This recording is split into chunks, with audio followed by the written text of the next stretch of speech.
our story actually begins at the end of the story.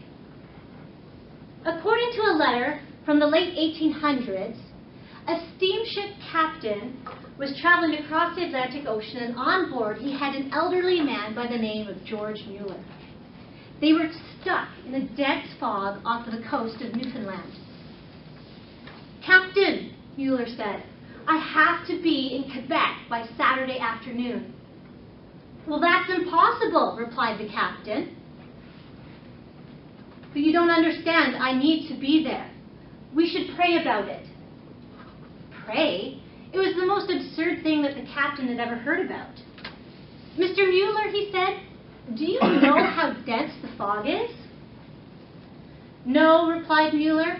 "My eye is not on the density of the fog. It is on the living God who has control of every circumstance of my life." And he got down on his knees and he said a very simple prayer. It went something like this: "O Lord, if it is consistent with your will that I make it to Quebec by Saturday afternoon, please remove this fog in 5 minutes. 5 minutes. You know the appointment that you have set for me in Quebec for Saturday afternoon. I believe it is your will. Amen." Well, the captain thought that maybe he should pray as well, but Mueller stopped him, put a hand on his shoulder, and he said, "Do not pray." He says, "First, you don't believe that God's going to do anything anyway. And second, I believe that he already has, so there's nothing left to pray for. Get up and open the door." So the captain got up, opened the door, and the fog was gone. Mueller made it to his appointment in Quebec Saturday afternoon. Contest chair, judges, fellow Toastmasters, as we turn back time, we'll discover that Mueller was very well known for caring for more than 10,000 orphans in Bristol, England in the 19th century. He did not ask once for money. He only trusted in God.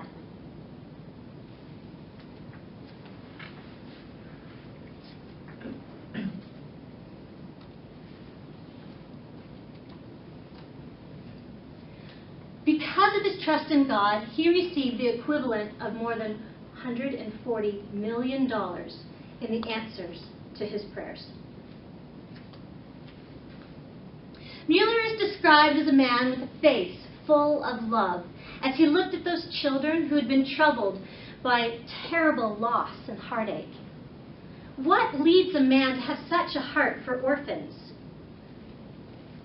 Back in 1835, the cholera epidemic was worsening, and there's an increased number of orphans who were either forced to go into the workhouse or to simply live on the streets. And George Mueller opened the first ever orphan house. He felt that God had given him a verse and a promise from Psalm 81. It says, "Open wide your mouth and I will fill it." He never once asked for payment, and he didn't ask for any donations either. Imagine with me for a day where George Mueller had 65 children to care for, and there was no food in the entire house. What would you do?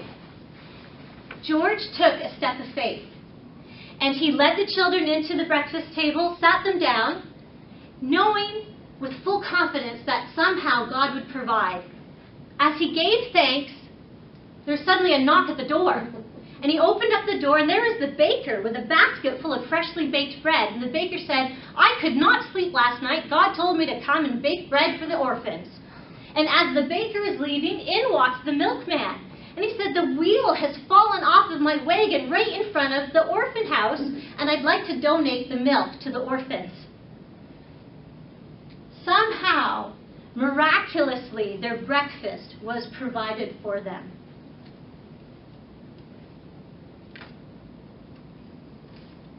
How did Mueller have such a great faith that was so real and acquire such dramatic results from his prayers? After moving from Germany to England, Mueller was a pastor of a little church. They were 18 people in his church, and they paid him a salary of £55 for the year. George took a step of faith, and he chose not to accept the salary. Instead, he wanted people to only give voluntarily if they chose to support him. And he also decided that he wouldn't even ask people to help him financially. Why did he do this? He wanted to trust in God alone.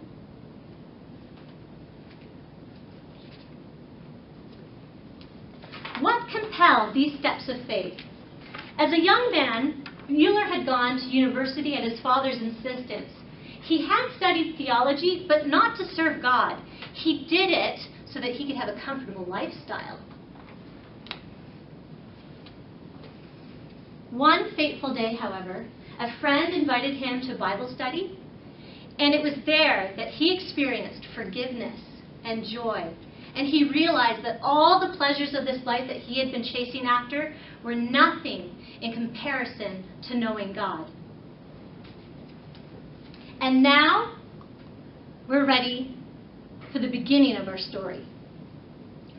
When George Mueller was 10 years old, he was stealing from his father, who was a tax collector, and he was using the money for a lavish lifestyle. When he was 14, his mother died at home, and Mueller didn't even know because he was out playing cards with his friends and getting drunk at the tavern. At 16, he went to prison for 5 weeks because he couldn't pay his hotel bills. George Mueller chased women. He was a liar, a drunk, and a thief. And all of that gives me hope. Because if God can transform George Mueller's life, then he could transform mine. If he could offer forgiveness, redemption, and joy, then he could provide that for us as well. If he could use George Mueller's life that was self-centered and use it instead to take care of 10,000 orphans without ever once asking for money, then could he not maybe use you and me in influential ways as well? All it takes is a step of faith.